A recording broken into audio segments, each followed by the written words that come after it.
we're waiting on Mr. Klein, but we'll go ahead and get started here. I did have, the rules remain suspended, so I'm just gonna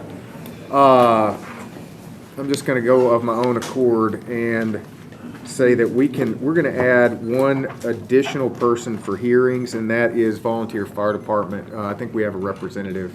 If you want to come up, sir.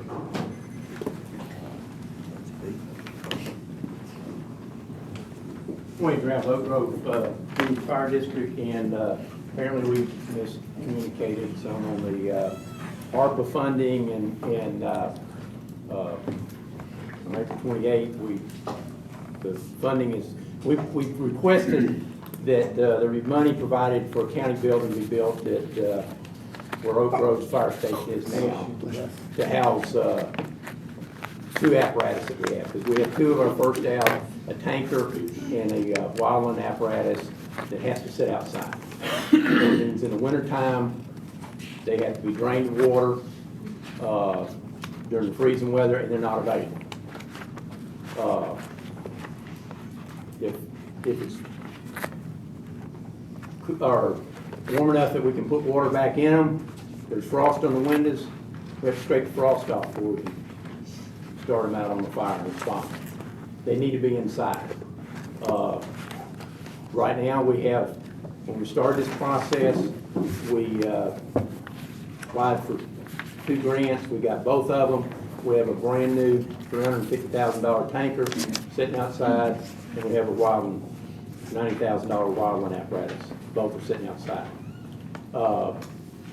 And we need a building, and they need to be inside. It's $406,000 was what was proposed through the county engineer, developing, like I said, it's a county building on county property. We're going to build it next to the station. It's currently there to house, and we're in the proposal for it. We're requesting a training room as well, because right now we've got a small room with a 7-foot ceiling, about 12 by 12, that we try to do training, or we have to do it in the back, which makes it very difficult. Not sure what discussion on what took it out of the ARPA money. If it's not funded there, hopefully we can find somewhere else in the budget. There's, of course, the $700,000 one-time allocation that's in the current budget this year, and that money was supposed to be, if we didn't get it funded through ARPA, use that money for it. I have one question, and we are going to be, I think, discussing volunteer departments during the workshop, so you may want to stay there, because there may be some questions that pop up then, and it'll be short. You bought these vehicles? We had 2 vehicles already. Right, and then you acquired new vehicles. We acquired new vehicles. What would, forgive me for pressing, what was the plan to house these vehicles when you bought them? The county commission approved that 1.2 million budget last year, and we were the number 1 priority on using that money for this building. And it got delayed for several reasons. One, we were proposing to put it on the property that the buildings are on now is Resource Authority property. And the best place for egress and all is on a section of the property that is fenced off. It's over where the on Resource Authority. So we went to the Resource Authority. It took a while there, because trying to make sure that any building where we put it there wouldn't impact the plan for the waste plan for the landfill that's there. And that property is not part of that regulations. And the Resource Authority did approve, it actually approved to quit claim the land over to the county. However, very recently we found out that that land was already under a long-term lease to the county. So I just want to be clear here in that the reason I think, and we're going to have this discussion in a bit, the reason that we pulled that ARPA funding, I believe the discussion that we had is that not just there, but also relevant to some overall funding, there is a potential issue of liability whereby the county is basically the sole funding body for a volunteer fire department. This is not gonna be a Oak Grove Fire District's building. It's gonna be a county building on county property. We're only gonna use the space. No, I mean, I understand. The house- I totally understand. I'm just Okay. giving you I mean, I understand the rationale. I'm saying there's counter rationale that we have to kind of like come to grips with, and I wanted to let you know that that was the reason we Okay. pulled it wasn't just done willy-nilly. Yeah. That was the reason. I'm not saying necessarily that it, there are a couple different arguments on this, right? But that was the reason, and we're just trying to be conservative and make sure we're not setting ourselves up for, and that is what the discussion here is on item B. Okay. So, any other questions? I have a question, but it may be more appropriate for the workshop, is that 406, how firm would that bid be, or that estimate? The county engineer's the one that developed the estimate. I know, And when was it developed? well, it was developed, last August. All right. Now, I know there's like $18,000 for surveying the land. Now there shouldn't be a need to survey the land, because like I say, there's a plot that's already leased, and it includes the property that we were planning to put the building on. Got it. Any other questions? Thank you, sir. Got it, thank you. Hendersonville. Mr. Clary. First, I gotta say, y'all moved this along very, very well. I'm glad I'm not y'all. Y'all have many more concerns than the city does. But I do think you do a great job. We were here before and talked about some of the issues, and y'all had some other questions for me. One of the things I need to mention is that we're all dealing with some of the decisions that were made by our predecessors, especially when it comes with growth. I get that growth comes at a cost, no doubt about that. Y'all understand that now. We haven't always had aldermen that felt that way. Since I've been elected, I individually have never voted for a new subdivision or new apartment complex. We had 6 new aldermen come in. I think we're in better shape now because of that, is that we have some people understand the cost of growth. And regardless, though, we have some decisions that are going to impact us on Saundersville Road. Y'all have some decisions that are going to impact you, some of the subdivisions down Long Hollow Pike that are going to impact this intersection or this interchange, as well as the fact that we currently have at times even people who aren't getting off at this interchange, where they're coming from the eastern part of the county. Even those people that aren't getting off that interchange and using it, they're having to deal with traffic that's getting backed up when a train comes through there.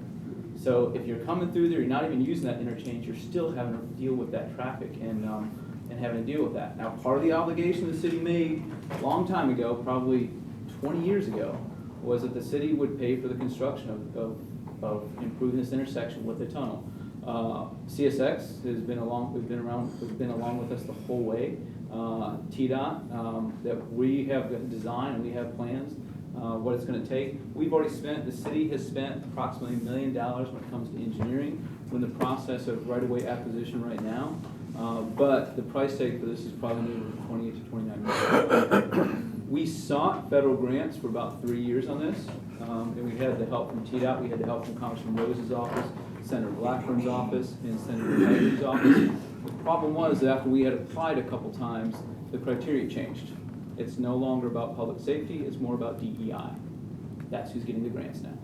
So we quit applying. It cost us about $20,000 to $30,000 to apply for those grants. It was wonderful that it was 100% grant possibility. And we were gradually moving up the list, but then when they took public safety off, when they lowered public safety and criteria, we realized we're never going to get one. We don't have the demographics that are looking for. We don't have the impact. We don't have the impact to a community that they're looking for. So we quit applying for those, and that's the reason we come to the county now. This is right on the edge of where Hendersonville and the county meet. But like I said, there's also subdivisions north of here that are in the county. Y'all have to deal with those. Y'all have to deal with that growth, just like, even though it wasn't your decision. Just like I'm having to deal with the growth in Hendersonville that wasn't my decision. But like I said, it's also not just right there when the city and county come together, but it's also everywhere east where the traffic comes through that intersection. Sarah Locke is going to walk y'all through a little bit more. David, can you pull up the drawing? Can y'all do that? That's something to pull more. There was Oh, yeah, actually, y'all have it. Yeah, y'all diversity, have it. equity, and inclusion. That's why they stopped applying for the grants, because the federal government said you have to do these So, things. this drawing? And they- Yes, that's and it, so that's it. he said So no. can y'all pull this up that Jerry has? Is it on your side or something?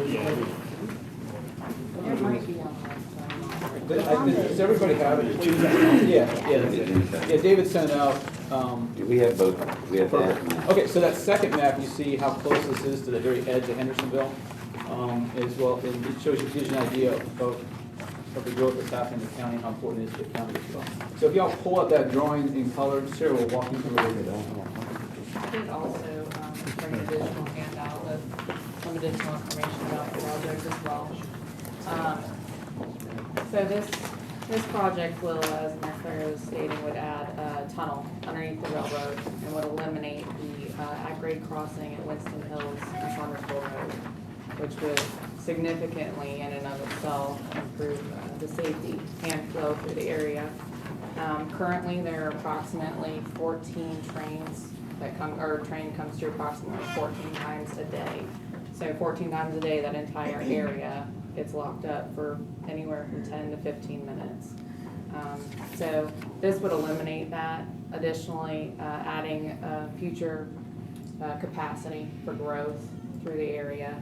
The connector itself has a 4-lane cross-section and then dual left and right on the main street where it would connect in.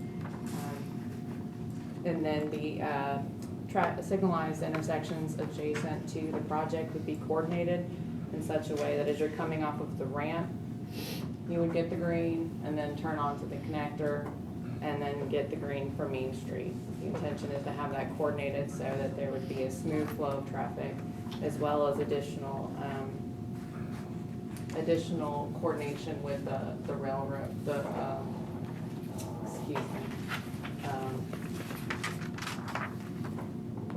additional coordination through the intersections. I dropped my train of thought there, I apologize. But this project is planned to significantly improve the entire area and plan for future growth that we have coming, which is desperately needed already. Any questions? Are you, I would think you are, but are you absolutely certain, there's a lot of flooding along that area. When you go under that railroad, are you gonna have to pump it? No, they're planning for that in the design, but you're right, there are actually a few streams that run through that area, but that is being planned for. I mean, if you're gonna have 13.5 feet clearance or something underneath that railroad bridge, I mean, I'm looking at this and I'm going, that's gonna be a swimming pool every time it rains. Right, well, it'll cut, so essentially there'll be a retainage on the sides, and so that's how the stormwater will be managed from flooding Okay. the tunnel. Also, I am trying to get out of paying for this, but I'm looking at Sumner GIS, and the county has the least amount of affectation to this. Has anybody tried going to the city of Gallatin? Because they have much more invested in this area than the county Speak to does. that part. Yeah. We have talked about that, and we cooperate with Gallatin on some projects. Gallatin recently spent a lot of money on their project where 109 comes with the bypass extension, essentially. And that's sort of what led us to come to y'all, is the county participated with them, partnered with them. And I'm trying to give you reason to go for it. And Gallatin, the county participated with them on that, so that's sort of what led us to come to y'all. Yeah, okay, well, I understand that we're in the same boat, we're all new. Yeah. And we've all inherited a lot of sins. Exactly.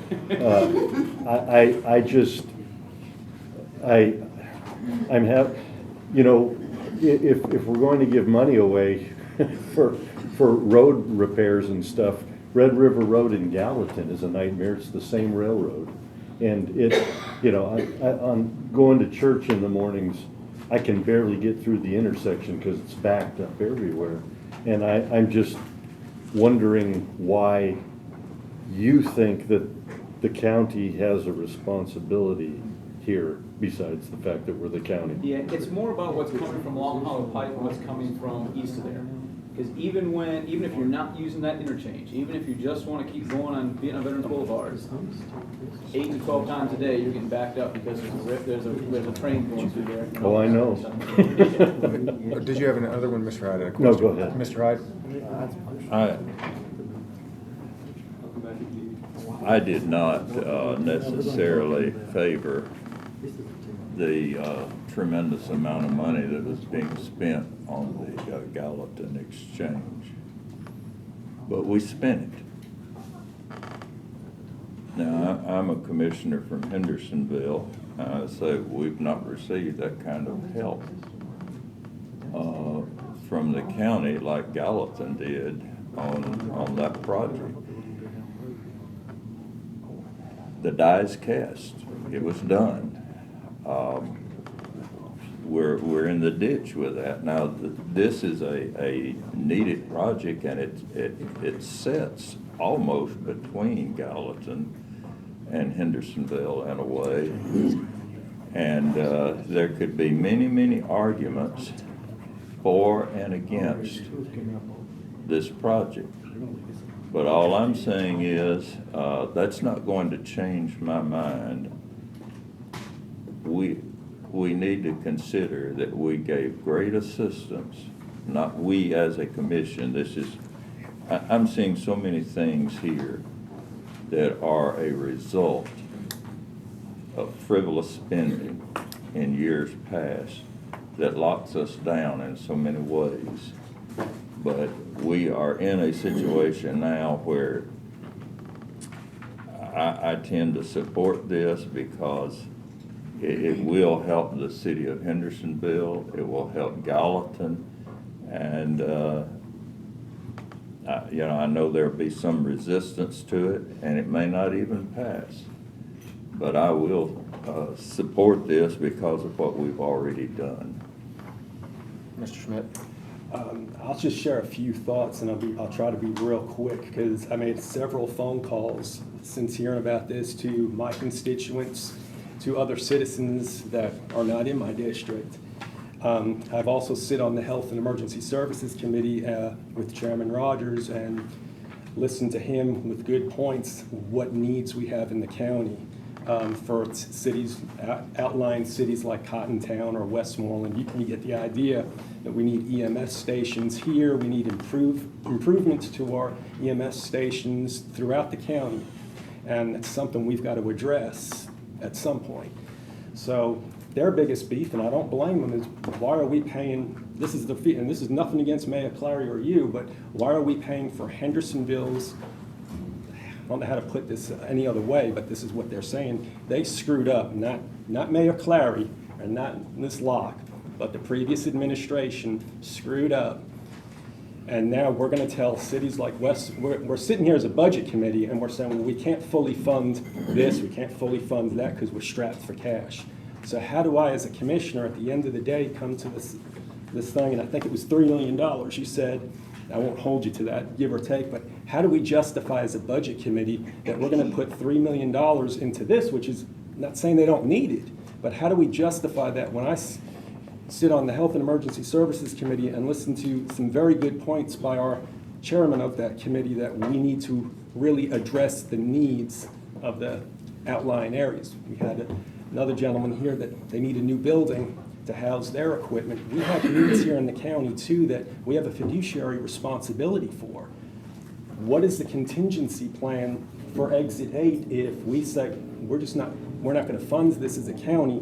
What is the city got? What's the next steps to the city? Because we're hearing different things like the state's going to come in and shut that exit down, and it's going to create a mess. And I've told this to many citizens I spoke to that's what I've heard, and they said, well, so be it. Shut it down, because we're sick and tired of paying for the previous administration's acts and overgrowth. Come on. Yeah, go ahead.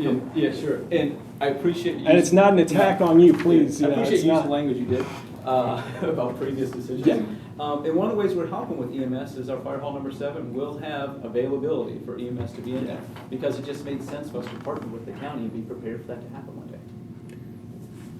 I think I got you and then you. Go ahead. So, two questions. One, why has a Hendersonville, I mean, I don't know if it's possible, so it's kind of a dumb question, but to do a bond for this, if you need $3.1 million or whatever it is, as far as like, I mean, you guys spent that much on Betty Farm a couple of years ago. I did vote for both. I know you did, but I'm just saying, so you, I mean, you understand you're spending taxpayer dollars on something when I know at the time you were struggling with even paving your roads. And so a deficiency of the previous administration making mistakes. And I know you didn't vote for it, but you look at that Beatty Farm purchase and then you look at why aren't you guys doing a bond versus like the good points that Commissioner Schmidt made up about, you know, everybody has a need. And so I'm just, again, Commissioner Hyde, I did not approve of what the commission did last year with the funding for Gallatin either. And so, because it depleted one of our rainy day funds to do what we did. And so, by $7.5 million. So I guess, can you guys do a bond for this, or is that allowable? At the end of the day, we will. We are trying to figure out how much money we have from all the agencies, giving up on the federal government, at least for another year and a half, and trying to figure out what it is that we can generate from the agencies here, and then we'll have to go over it. Okay. Mr. Harrison, I'm going to get a cue after this, Mr. Harrison, and then get you after I go. I'm probably gonna surprise some folks, but I'm actually in favor of this, and I'll tell you why. When this was first presented to me, it was like, well, I get it, people from the northern end of the county probably don't care, but people from the northern end of the county also shop in Hendersonville. People in the northern end of the county and other parts of the county. And we're talking about the city of Hendersonville, but the city of Hendersonville, even their residents pay county taxes. So we're trying to separate this like these are two different groups. They're not two different groups. They're all county citizens. And I think a large portion of county citizens will benefit from trying to relieve this gridlock. So I'm kind of in Chairman Hyde's camp here. I'm actually in favor of this. Was that your note? I want to get in queue and I want to point something out here because just being open here, Mr. Clary and I spoke about this several months ago and I didn't quite know how to think through it. But can you pull up the debt service real quick? So here's the thought process behind it, and this I hope answers your question, Mr. Schmidt. So when you think about debt service, this year we had about $5 million that rolled off, and we ended up with net about maybe shy of $4 million that we were able to play with that allowed us to give some level of increase to people's salaries. We're only allowed to have 13 months of principal and interest, that Mr. Warnock said earlier, right? So next year, we're going to have to reduce this unless we want to try and pay off, call a lot of debt, which frankly, I don't see how we're going to be able to do it. And I don't think it would be beneficial to call debt at 3% when you're running 9% inflation. So you have this chunk of money that if we apply it toward folks' salaries or toward recurring expenditures, that's going to increase our maintenance of effort. Where is this going to go? Over time, we want to burn that in and increase people's salaries, but you don't want to dump it all at once. So we have this bit of money, and the question is, what do we want to do with that? Now that I think answers your questions about people's salary. Now, you have another question about is it this thing versus an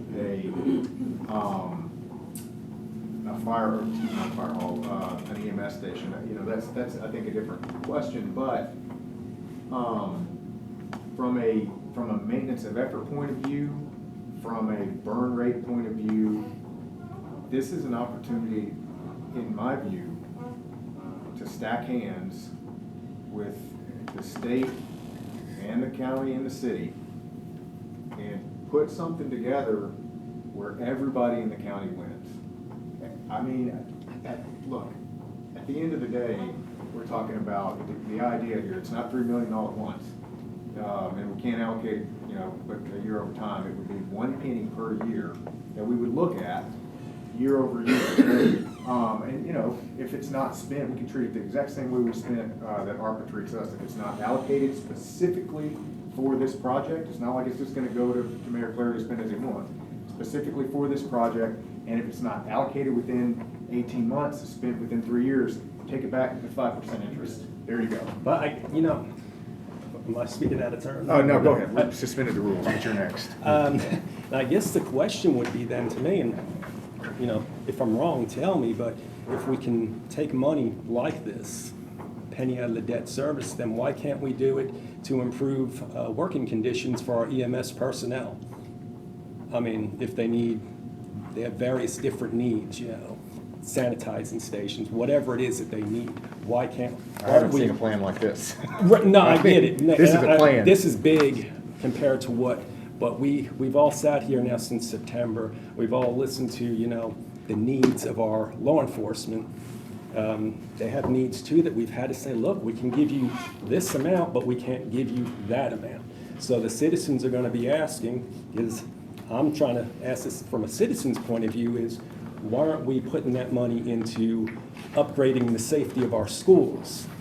If we can do $3 million, and I realize this is a small amount of money when you're talking about a big county like this, but why can't we take that money out of debt service and ease some of the parents' concerns that they have on improving safety on the schools, whether it's improving the entry points to the doors, whether it's, putting bars on the doors or bulletproof glass, there's been a lot of ideas on that. But the question from citizens, specifically parents, are going to be, with all these shootings going on in the country that we hear on the news, we get it, and I'm not trying to veer off course, but their point of view is there was a shooting at the Covenant High School or the Covenant School. All of a sudden, we forget about it as a society. All of a sudden, we do all the praying we want, and we have all the concerns we want as parents, and all of a sudden, we just forget about it until we turn the news on again, there's another shooting. So what I'm getting at is, yes, $3 million is not a big amount of money for a county this size, but I think we owe the parents of Sumner County to put that money towards safeguarding our schools, because you can have all the fancy highways and everything, but you have a parent that loses a kid, that is 10 times. So do you have the degree of that. an alternative proposal for that? I would like to see what we could do going forward as a commission, yeah. Do I have something today? No, I'm not pretending to have something in my back pocket, but Well, I mean, what I I'm think that's saying, I the think citizens, that's the deal. the We've got citizens an are actual concerned, they do, but the thing is my point is you see something happen in this country, and then it's just all of a sudden, it's kicked down the road. It's never, there's no proactiveness for this, and that's what I'm trying to get at. We've got to make a plan if we're going to do something. with Okay, money. well, I've got a suggestion, and then I've got a beef. Okay. So, my suggestion, and please don't take this personally, because I realize It's a great setup. you're new like this. The county is responsible for all school infrastructure. We have no way to generate that except property taxes. However, cities can charge impact fees on new development. It would be arguable to deny that this gridlock is caused by development, I think you're absolutely right. 100%. both in Hendersonville and Gallatin. Yeah. And up Long Hollow Pike. What you could do if you would implement impact fees at the city level with parks, libraries, road widenings and modifications would be huge. So that's my suggestion. My beef is you're asking us for a favor and we can't get reimbursed for our assessment dollars. Yeah. And I told you that was gonna happen. One, right I told you that was gonna happen. so, I told you you're gonna so get I'm questioned. just saying, you want a favor, we just want you to pay what you're supposed to pay. So I've talked to my alderman about that. First, let me go back to the first thing. Okay. We're looking at impact fees again. I tried to get it passed. I lost that one 12-1. Congratulations for trying. Yeah, I didn't even get up to 6. But When was that vote? it was 3 years ago. Okay. Okay. So in order to do that, we have to do the study that shows where infrastructure is right now, and then we have to figure out what it costs to maintain that. So we're on the way. In fact, in the next year's budget, we have $30,000 appropriated. I should say we should have $30,000 appropriated to do that study, and then get us on the way. Because you're exactly right. We need to have impact fees. Hendersonville needs to have, no doubt about that. What's the second thing? Second thing was. What you owe us. Assessment fees. I wish you had forgotten that one too. We have money sitting aside. As soon as MTS or somebody higher will tell us that we should pay that, we'll do it. The alderman right now, I've talked to him about this and I said, we don't know it. Now, MTS has given that opinion. CTAS disagrees. We listen to MTS. We have that money set aside. As soon as the Attorney General or somebody else says we owe it, we'll write you the check. So we've got it sitting there. So, you mentioned Long Hollow Pike. You know, anybody come from Long Hollow Pike is because of developments that Gallatin has approved in the city limits of Gallatin, right? Does Gallatin, yeah, you're right, Gallatin. Yes. Was Carrollton and Gallatin? Or Yes. Is it really? Yes. It's not coming from the county. Just clarifying that. Okay. Gallatin is causing your pain. Yeah. Okay, one more, and then we're gonna get moving. Go ahead. Mayor, let me just propose this, and just, not for a vote, but just for food for thought. Let's do this. Go ahead. Your assessment that the Commissioner brought up. What if you contributed dollar for dollar, that, and then reduced the request here by that amount? Would that be something that would be viable? I think it's very viable, but I can't. Because you said I did understand you say it's just sitting there waiting for the ruling. So, I would think that our alderman would go along with that, but I can't answer for them right now since there's so much opposed to it. I understand. Yeah, but I think that's a reasonable request. It's just a proposal. Good idea. That is, well, I don't know that we have, do we have any other discussion, or do we want? I just wanted to make a comment, and Mr. Harrison said it better than I was trying to figure out how to say it, but, you know, the city of Hendersonville, and especially where the area I represent is all within the city, and to your point, everyone pays county property taxes. This specific exit, you know, I would say everyone in the county, but a whole lot of people throughout the county use the bypass and the exit, and it backs up, and people may not get off that exit even if they normally would. Maybe they get off a different exit. So it's not, in my opinion, it's not only impacting the traffic at this exit, it's impacting the traffic probably at exit 6 and 7 or whatever as well. 100%. And so I just think that, you know, as I sit here, you know, representing the folks that I do, and I, you know, approve whatever, I vote for, you know, improving a road up in Westmoreland or whatever, I don't even know. It's like, you know, to me, it's, if I'm voting the way my specific constituents wanted me to, they probably wouldn't want me to spend any money outside, you know, exaggeration there, hopefully. But I just think as a body, as a whole, we just need to remember that, number one, everyone pays county property taxes, and number two, this specific intersection and the bypass, it affects a whole lot more than physically where it is on the map. So that's my comment. Thanks. Any other? The good news is they're gonna get it done no matter what decision we make. So just to alleviate everybody's issues. Yeah.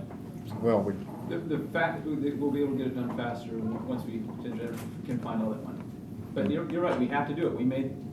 and speed will cost money. Yeah, the previous administration made that obligation. And just to, I don't know if we commented today, but there's a grant that's matching. It's 100% match, right? That was the federal money. Yeah. We're not applying for it. So you're dropping that one. I thought that one was gonna come through TDOT. So TDOT is offering to help us with the continuation of the land acquisition, Okay. and possibly some more after that. Okay, It's so that you really possible. do have to stack hands for this. That's exactly. So the full 28, 29 full amount. Right now it's on us. I thought there was a state matching. I did too. So. I did 3.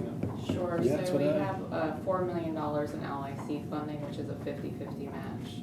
So we've expended $1 million of that, so we have $3 million still outlined, so they'll cover $1.5 million essentially. Wow. Woof.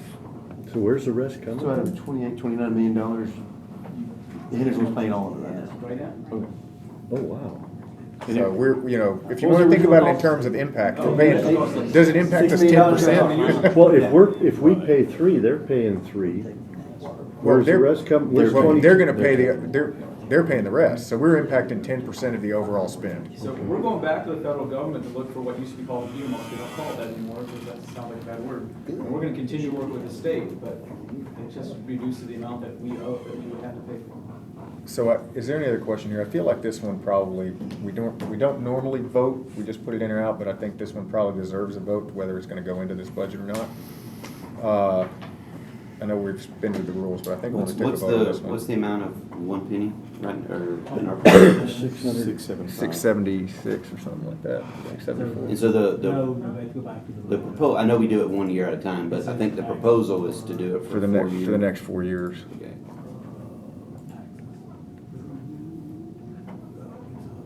So I know we talked about 3 million, It is. but it's more of It's- 664, 664, which is still, I'm not discounting 664, but it is different than 3 million. Yeah, it's installments. Yeah. And it's about 10% of the overall spend, and I figure, I mean, in terms of who's impacting, the county's impacted 10%, so. Anyway, go Can I ahead. say one other thing? I don't want to be misunderstood with this particular issue. I'm not into getting into building roads in municipalities throughout the county, generally speaking, unless I can see a general county benefit. And I do to some extent with this, but I'm not into building roads for municipalities, but in this specific instance, we gave a huge helping hand to the city of Gallatin. And I feel like that we need to give a helping hand to Hendersonville. And I'm not a member of this committee except ex officio, but if it does make it to the county commission, I will vote for it because we gave money to the city of Gallatin to help. But that does not mean that I generally feel that we should get into the municipal road building process. I'm making, to your point, I make a motion to use the 1 penny. For the Second. Any further discussion? Remember, reappraisal will change opinion. Yeah, we understand. Did you second that? I did. Okay. All right, all in favor? Aye. Opposed? No. Okay, let's raise hands, or I'll go around. Yes. Yes. Yes. No. No. No. Yes, motion passes. Motion carries. 4-3. 4 to 3. Okay, we will add that. We need to add opinion to the. We'll need to add a penny. Thank you all. All right, so, moving on. You wanna do that now, man, or just note it? Just note it for now, because I want to come back to that when we're talking about some salary things. I know Mr. Schmidt had a thought, and I've got one too on salaries. Where's my agenda? There we go. Okay, discussion of volunteer fire departments. Mr. Becker, I believe you had asked me to add this. And it's apropos as we had, just had this discussion. I believe the following discussion, what we're following on here is, one, it was the appropriateness of the ARPA, and two, it was the appropriateness of potentially setting a cap at no more than half for any volunteer fire department of their total fund. And the reason for that was to ensure that we aren't accidentally setting ourselves up for liability. I believe that's what you wanted to discuss. Correct. My thought was, yes, it's up to the, I don't know if it's 14,000, whatever, but up to 14,000 or up to 50%. Up to 50%. However you want to describe that, but basically, I think we heard a couple of the fire departments, we were like 97% of the fund. I think it was. So, to me, that's a little alarming. It was alarming, and I'm a little nervous, I guess you want to call it, from a risk standpoint. And so my comment or thought is, cap the 14,000 at whatever is, let's say, 49% of their operating budget. $24,000. Oh, 20, I'm sorry. Yeah, 24. I had 14, that's what Yes. it was years ago. You're just trying to- So trying to 24,000. So it's 24,000, but cap it at 49% of their operating budget. That's my thought. Now, I don't, number crunching or whatever. I think Holland was almost, I think Holland's what you're thinking, almost 100%. I can't remember, yeah. I think most of them were, No, most of them won't be impacted. by no, this. but that's the problem. Some A couple will. of them will be like crushed. Yeah. Like Highland will be, I mean, So, I've got some information on the liability if you want to hear it. yeah, by all means, come on up. Thank you.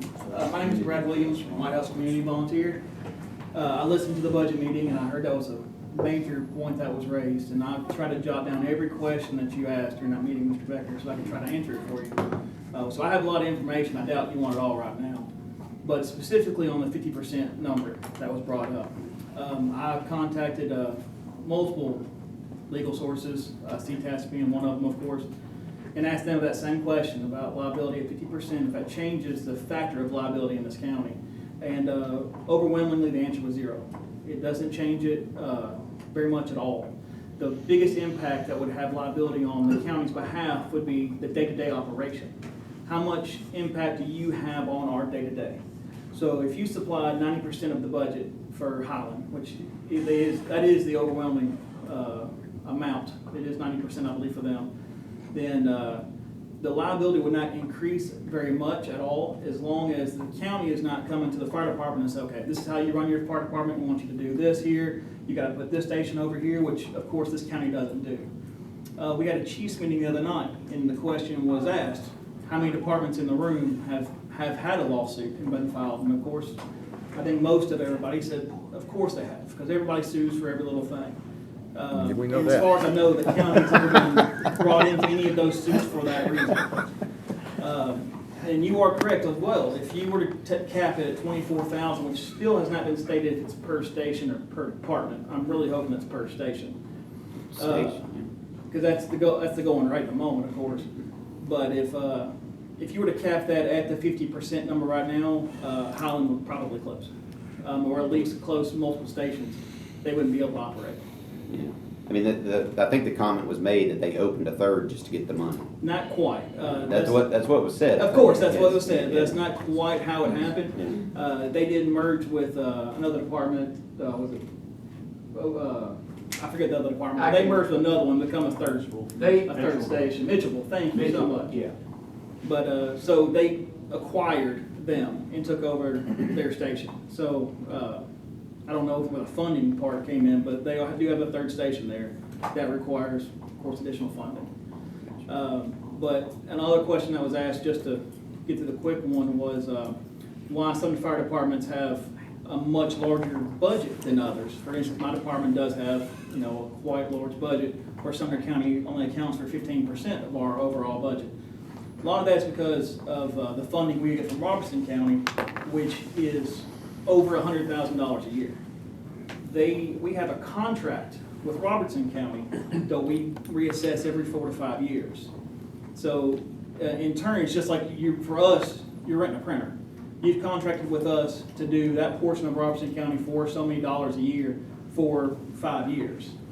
That releases that county of all liability, because just as if a printer breaks, it's not county's fault, it's the printer company's fault. Same thing here. We'd be willing to start those discussions if that's something y'all want to do, to completely write off your liability. But the funding that we get from Sumner County into most of these volunteer fire departments, without the help we have now, I mean, there's no fire department to have, and their budgets would be greater. For instance, I know Cottontown, they get their $24,000 a year.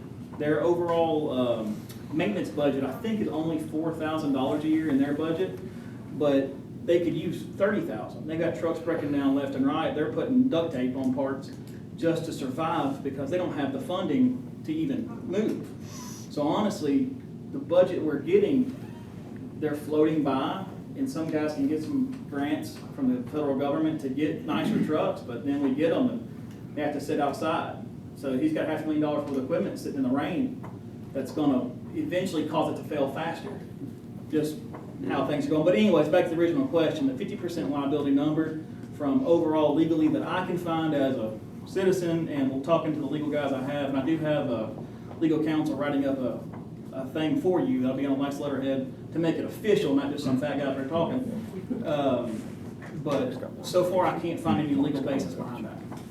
So I know your department, appreciate all that info. You're welcome. I know your department is different, but how much of your department how much fundraising within the community do you all rely on? We do significant fundraising with mail-outs and some other things, which it takes money to make money. In a lot of cases, we spend thousands of dollars a year on mail-outs and door-to-door things that we pay for people to do. And so it is a large part of what we do. I think we raise, forgive me for not having this number memorized off the top of my head, I don't do budgets much for us, but it's somewhere around $40,000 a year, I think, that we're getting in fundraising. But we also have 55 square miles that we cover between two counties. So I don't know the geographic areas that the one that was a 96 or 97% Highland, but just in general, to me it seems like, I'm gonna get a blanket statement, but I don't know how much fundraising efforts they're trying to do because we're giving them all the money they need. And so my point there is it comes across as when you all are fundraising $40,000 worth. I know you're in different areas, but it seems like on the surface that they're not really focusing any on it because we're already giving them what they need. And I can see that. And so I don't know where that balance is. I can tell you from experience, knowing the fire chief of Highland, they have tried multiple fundraisers, and sometimes it's the demographic of the area you serve. We have a lot higher population area as well as higher market values and property values in our area. They are more inclined to donate. To where you have some places where you have your Mitchells and your Oak Groves, and farther out looks more sparsely populated. Donations are harder to come by. It's a little more difficult. So it's not quite across the board to where we can say, oh, these guys can raise $100 grand a year, but these guys can only run 5. They're not trying as hard. It's just kind of their demographics. Yeah, no, correct. I understand there's the difference there, but when it's 96 or 97%, it just seems a little off. It does, but I will tell you, if Cottontown had a way to bring in another station, put one across the street and get another 25,000, it'd be going tomorrow. The money they would raise, they could spend it and upgrade with things that they need.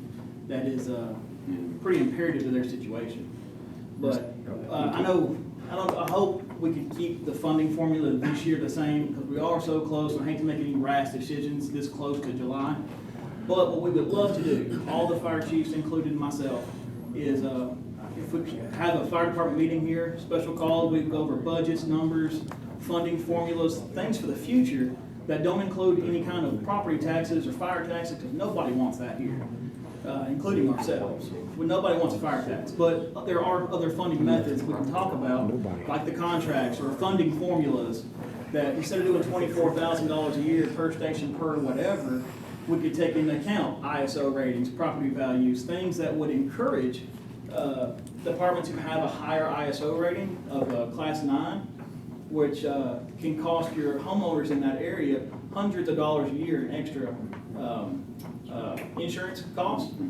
It'll give them good incentive to try to lower those ISO ratings, in turn saving those citizens hundreds of dollars a year. And not trying to move us along. And by of the way, course. I appreciate your comments up here, and I think you might have done something that very few people do. You may have changed my mind on something, but Mr. Harrison, go ahead. Just a quick question. Yes, sir. You was talking about getting involved in the day-to-day operations. Yes, sir. Yet, volunteer fire departments give a monthly report to the EMS committee. Yes, sir. What other nonprofit does that? None. And that's a question we've kind of had as well, and kind of where the contracts would also come in. Pardon me, my call right there. Who asked you to start doing Do that? what? How long has the volunteer fire department's been doing that? I mean, who asked you to do that? Do what, sir? Give a monthly report. How long has that been going on? Oh, gosh. It started probably 4 years ago now. Probably about 4 years. If that would eliminate some of that liability. It does well too, whenever I'm not we trying to turn. reduce your agenda, Chairman Rogers, but, I mean, if it would reduce some of that liability. Well, that's one thing we've kind of discussed privately amongst ourselves. Again, you know, and I can only use Robertson County as an example.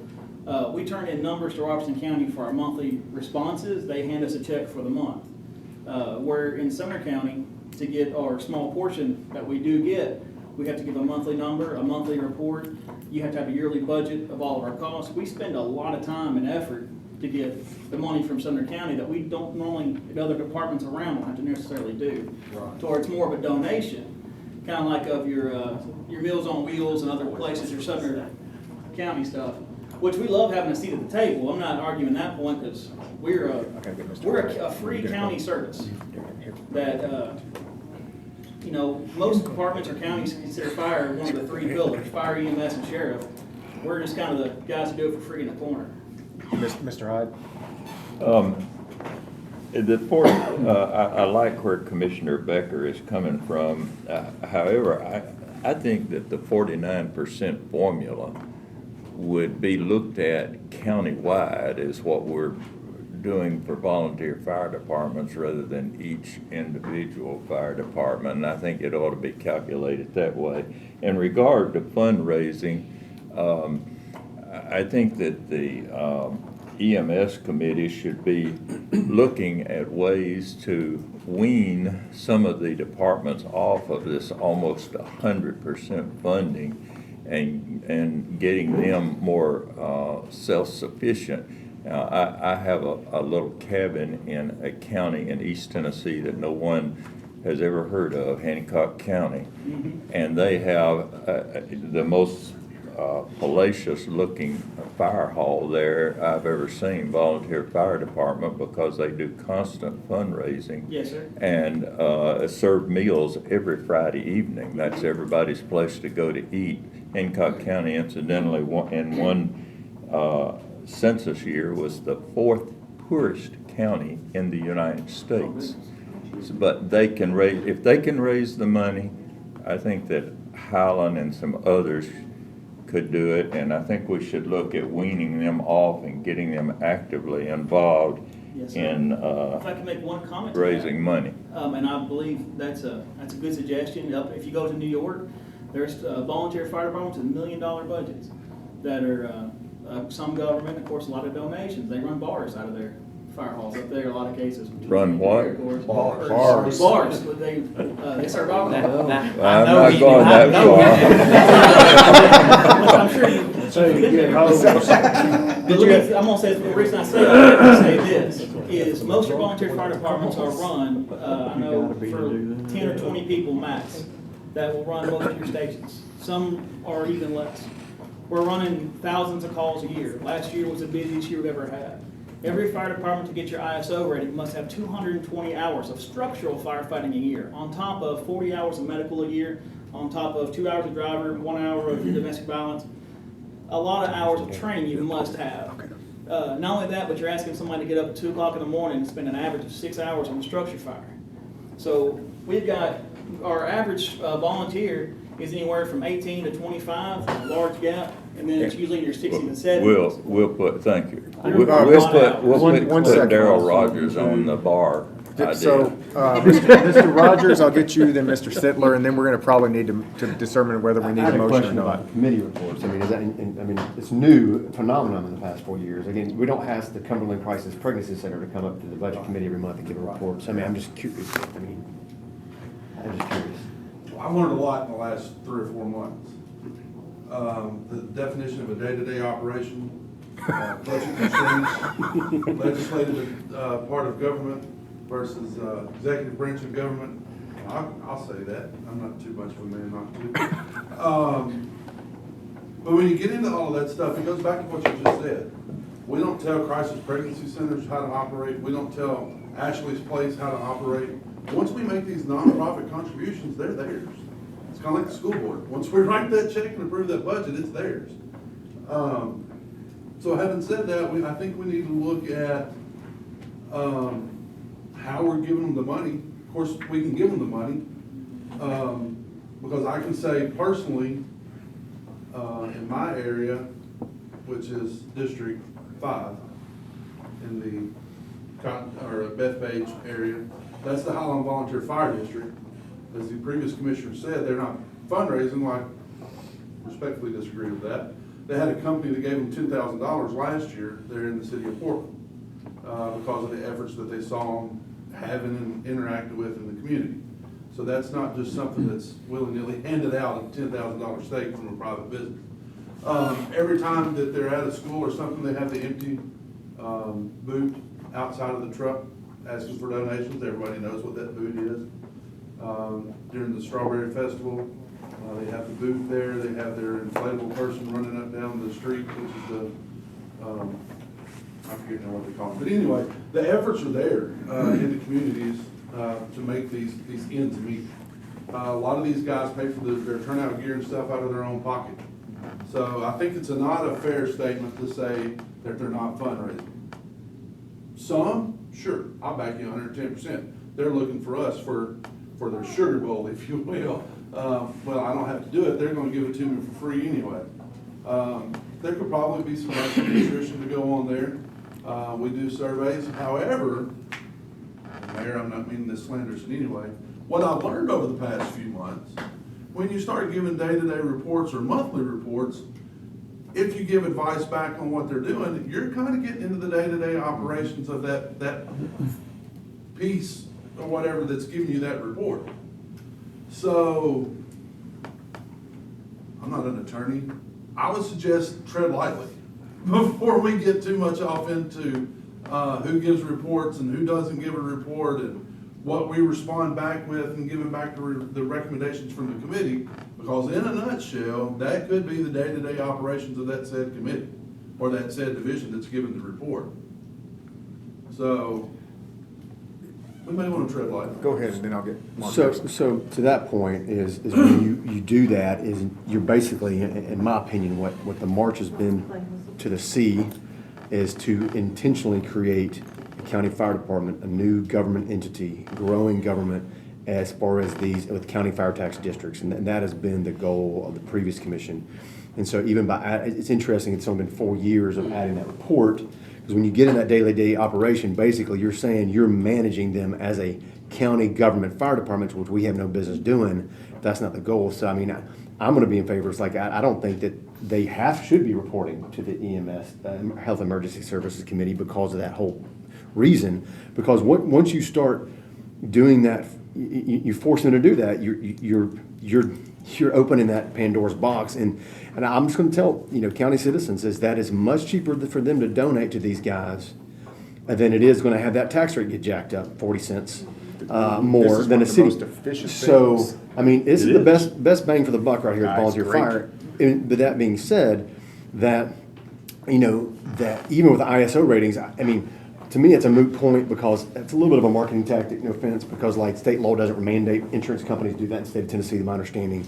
But even if somebody doesn't want, I mean, I think it's a good scare tactic for homeowners, because it's like, if you don't want your ISO rating to go up, then you just donate to your volunteer fire department. I mean, it's like pay $65 a year versus $300 a year. I get you. I mean, you see what I'm saying? Interest of brevity of But I'm just saying, it behooves the homeowners in the county to pay $65 or $75 a year to the fire department versus $100 or more a year in property taxes or insurance. So it's, I mean, there's no reason anybody in the county shouldn't be donating to the county fire department as a county rate. It's disgraceful. But at the same time, when they don't do that, it tells me they don't care about fire service, which means they don't care if their house burns down. I mean, that is a double-edged sword for that. But I'm not going in support of, I'll just say I'm not in support of reducing anything this year and this formula, or taking anything away. So I would vote against any motion to do that. So on the record, but I just treading lightly, treading carefully. I agree with reducing that we don't make any nonprofits do it. We shouldn't make them do it either, as far as getting reports. Just to piggyback on what Jeremy was saying, is that while the ISO is not mandated, it's still there. And those homeowners' insurance premiums are going to be based off it. So it's either they're going to pay it to the insurance company, or they're going to give it to you. And it's much cheaper. And he's right. It is much cheaper to do that. But it's a whole lot easier for the insurance company to make them, to scare them into paying that, as opposed to, oh, well, I'll just write a check. to the- Absolutely, and of course, it takes years to get there. Yeah. So, Yeah, so, and that Highland, Yeah, two go of those, two of those Highland You open the box. go ahead. We gotta get it done. are in my district, Yes, sir. and so, Well, there's not even a motion now. Well, yeah, so- Here's the value of volunteer fire departments for city fire departments, is the fact that you guys take on people who wouldn't qualify for a city, and you're training them in a lot of cases, where guys go on to That's true. larger fire That's departments. true. So Absolutely. there's a service that the volunteer fire departments to provide to the community, not only that, but also for job placement into actual departments, and it's a win-win-win for everybody, and so, I mean, for the community to be invested in this, for job creation, job placement, job advancement, as well as it's cheaper on the taxes and it's cheaper on the insurance. I mean, So, It's cheaper so on the Mr. down. Becker, you wanted me to Yes. add this. Do you have a motion or anything that you want to change, given all this discussion? No, I just wanted to have the discussion. Okay. And I didn't really have any opinion of changing it for this year. I just think that we need it, and I appreciate the suggestions that you had about really digging in and looking at it between now and next cycle. We would love that. Matter of fact, like I said, I've got about 5 questions that you've asked, answered over there at my seat. So anytime you want to have a sit down, I can answer a lot of things for you.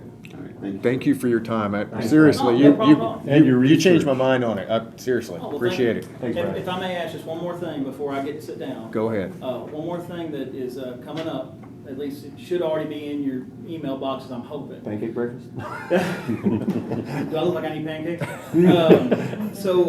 The 1.2, the tax, the 2 pennies that were brought out last year, 1.2 million. I know not everybody's really excited about it, but Highland got their truck earlier in the year.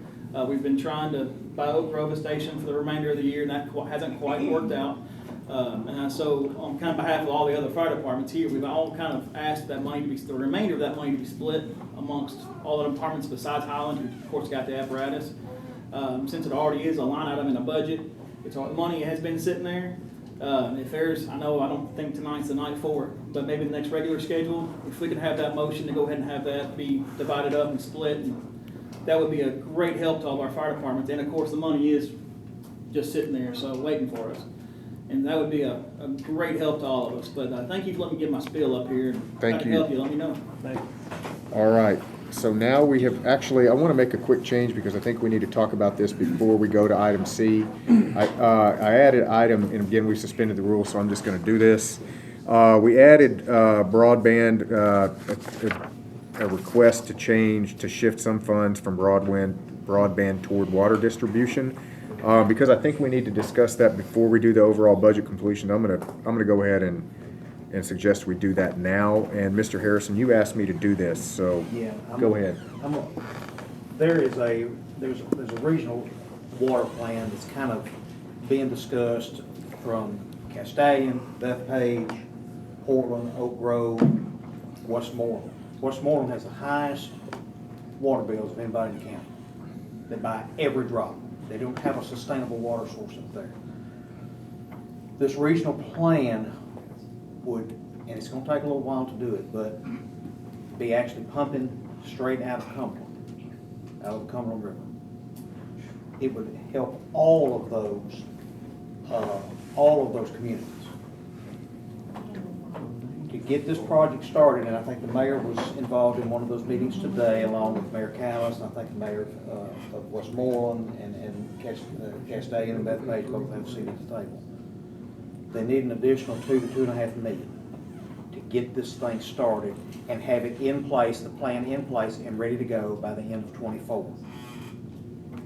My proposal is that we take $2.5 million from the broadband fund or appropriation from ARPA and move that over to add to the $10 million that's sitting there already appropriated for water, to help those folks, to speed that process up. Broadband, like it was discussed before, I think on another topic, broadband's gonna happen. It's just a matter of how quickly. But the company is going to put that in place. So it's a proposal, and I don't know if it requires a motion now or not, Is but that I would be impact? prepared. Does that impact the overall amount, or you're just? No, it's just gonna add to that. It would add 2.5 million on top of, I think there's about 9 million or so left of that money. I'll And get the mayor may Jeremy be and I'll able to get- speak. Go ahead. Real Oh, go quick. ahead. If, because it's not additional funds, maybe we table that one till our next, our budget meeting, And we could. regular schedule. That's fine. We could do I mean, that. that's not. I'm just thinking Because it's throwing no, that it's out no there. net, it's no net change. Yeah, that's. Were you talking about you're gonna put that to the Put June that on fifth the- special call, or you're gonna No, wait we can put it on to the next, July? to the July budget. Or is, Yeah, I mean, we could do it whenever, because the point is, there's no additional we have a appropriation. June, There's, we have yeah, a there's June. no, I'm not asking for any, I'm just asking for basically, it'll be almost like a transfer, really. Is it the engineering? Is that, because there's at least one tank that has to go up in high areas of Bethpage, right? Yeah, this is water lines. This is pumping the water up to them. Now, they're gonna take care of it from that point. It's going up 31. It's gonna branch off at Mount Vernon, run up to 52, and then run to Westmoreland and to Portland. Portland, yeah. There was That's- some talk that maybe Castaic and Bethpage were gonna try to get a water treatment or Well, something. but they can't Castalian get it already done. has, or Castalian Springs Bethpage Water Utility District has acquired the land on the river, haven't they? Yeah, but they're not in a position to finish the project right now. Okay, okay. What's the size of the water lines? 12. It varies. It varies from 16 to 8. And I can get you the actual capacity for each one, where they are now and where it's gonna take them to for each city. I like can to get see those that. notes for Here- everybody. Here's what we're gonna do, here's what we wanna do is in the next month, bring a joint resolution from the cities and the county that we're gonna work together on this, because that helps move the grant process along. So I was gonna bring that to legislative for your approval and then on to the commission. And at that point, I'll have all of the facts on the exact, what we're gonna try to do with the money that we have, the water line, the size, and it's gonna start, I wanna say 16, then goes to 12 in some areas and 8 in other areas. I'll just say this, since Mo isn't here. I mean, this was a double-edged sword from him. You know, as you know, Mo been working on trying to get water lines in Westmoreland and Northern County since the early to mid-2000s. That's why he ran for office. And getting the CBD grants for the water lines. And I know he was frustrated when this came through because it felt like his interpretation was this is just the double-edged sword. It opens up that door for development, and it felt like that was for Portland, and for increasing that and growing substantially, and not necessarily for the intent of people who have had wells go bad and they're getting their water out the creek, or they're having to buy it from Walmart, because that happens a lot because of earthquakes and things that happen where the water tables have shifted and been polluted. That's a big problem up there, and so I just want to say that on the record that this vote was a damned if you do, damned if you don't from Mo. He did not like having to make this vote for that particular reason. And he questioned whether this was truly in the best interest of his citizens, of getting them water line, of the people who are underserved, underprivileged, and actually having the problems of them achieving those goals. I mean, that was a question of his, and that we talked about last year.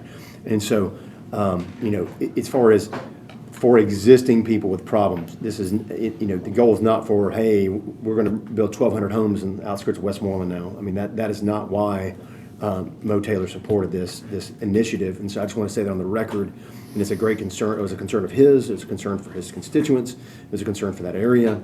And so I'm just being sensitive to that issue. Our goal with this, and this was the discussion today, was to address the drought issues in Portland, address the low water capacity in Westmoreland, and address dry wells across the county. That's the goal here. So let me make this note real quick. I feel like it's not a net new, it's a transfer type ask. Yeah, it's exactly. Given that I feel like we're kind of like where we were with the Hendersonville ask last time. We need to see more documentation on Absolutely. it. There's no harm, I think, in bumping this off we need to apply for it in August. We can, yeah, but And so- we can still get it, we don't have to do it tonight. Right. Who are we Oh, yeah. applying with? No, absolutely not tonight. Yeah, we're applying for it in August. It's a competitive grant. Oh, it's a grant, a that's why- federal grant? No, This is, no, now, it's. this is just additional money, almost like a matching type deal. There's, It's gonna take more than. Yeah. yeah, we're going It after was like a a $20 $20-something million million pot project. of It was a money. 20. I heard it was like 300 million or something. I don't That's know a that. federal project, which is hung up in the federal government. Okay, so that's a This different is deal. separate. That's So let, $178 go ahead, million. Mr. Becker. I've got to keep going. Okay, I was just gonna say, I think this one is, we can bump off for discussion for today, because it's not necessary. We can do this transfer after this. And with that in I mind. will say, they're sending me maps and all the numbers that we talked about in the meeting that I shared. Great, I got a question. go ahead. This is, if we're beyond that topic. Yep. My question was on Forward Sumner. Did anyone hear Oh, any feedback? we did not hear, I don't know that I heard any. Send them an feed- email. Did they come? He told me he would be here, but he said that, he didn't want me to speak. But I'll So let him know we had a what question, you guys though, said about the whether- board and all that. Yeah, we had a question for him, whether or not, Oh, yeah, because We were gonna have we a were gonna, second. because it was a, 50% right. it was, We we were said asking, that. we were gonna give him the money for 50% of the board. So, right? so oh, along I those did, lines, yeah. We did email them No, about I told him 50%. that, yeah. Yeah, no, I'm just saying, he's not here. Yeah, right? he didn't. did he reply to that? Well, we had him, we put in the email, and it was, the $100,000 was tentatively approved with the stipulation that 50% of those would be appointed by And I the called him. commissioners. I told him. Yeah, Yeah. so he knows that, he responded back, he would be here, but he's not. Okay. I haven't talked to didn't say him or he was- anybody else about it. No, but Like, he said he'd be here, but he's Yeah. not. the reason I brought it up, and I truly haven't talked to him about it at all, is, well, actually, I did ask him what his overall budget. So apparently, 100,000 is, I think their overall operating budget is like 519 or something like that. So It's about a I fifth. was thinking so that's basically 20%. So my thinking was instead of 50%, we should do 20% of their board. Because it equal representation. Here's, from that here's standpoint. my thinking on this.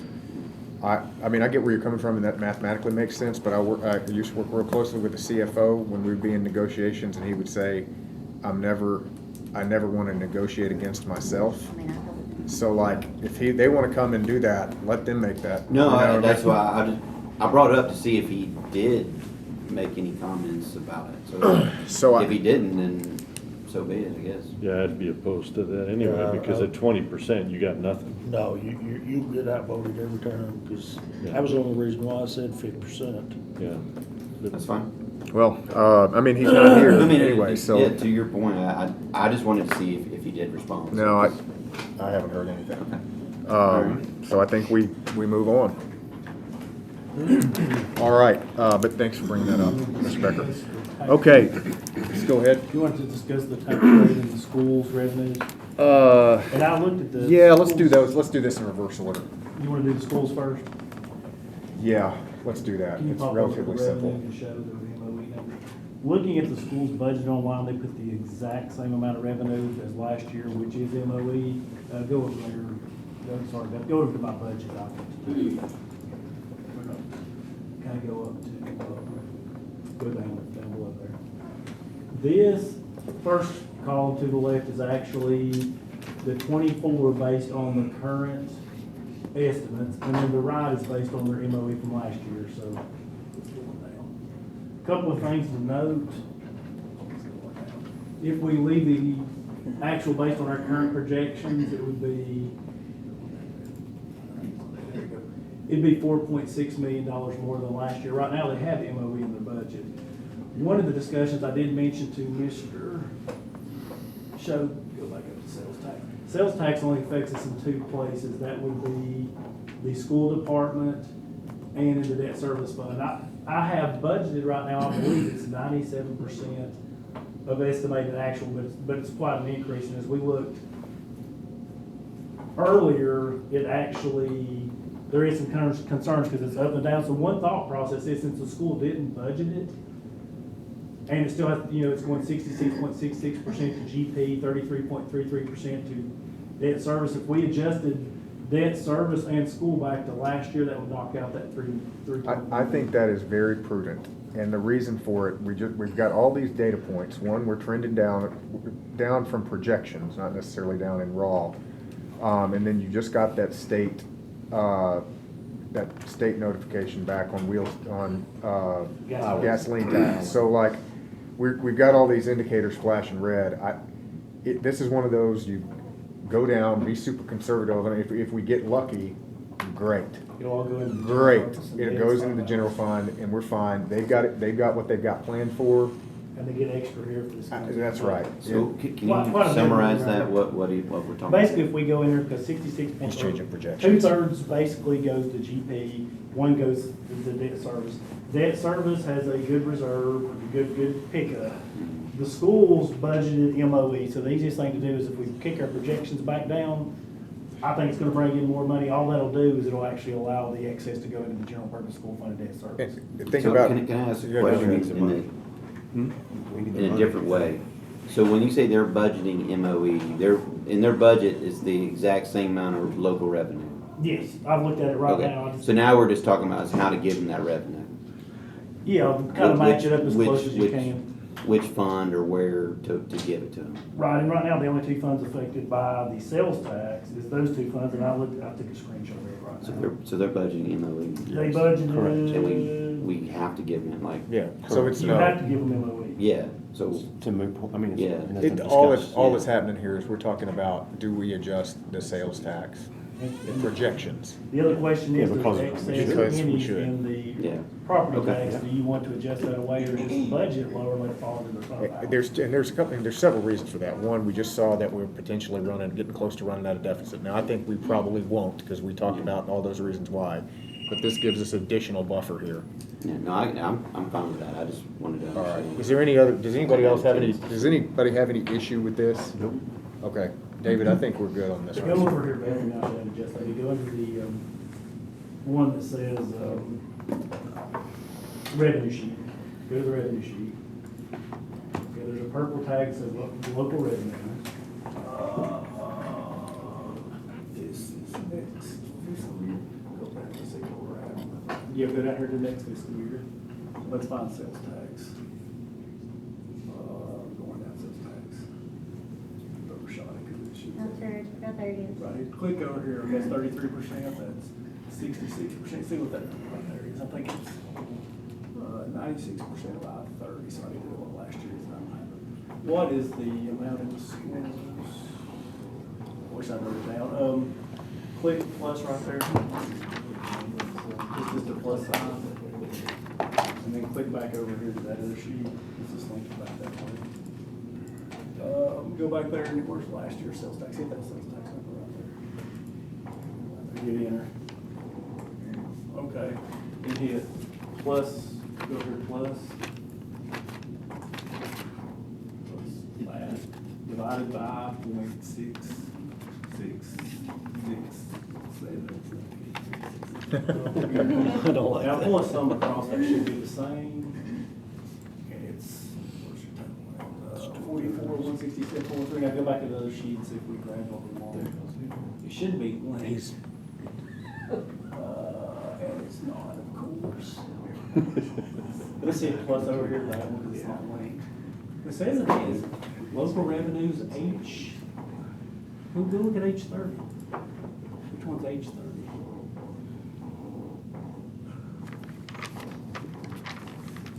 It's last year going up.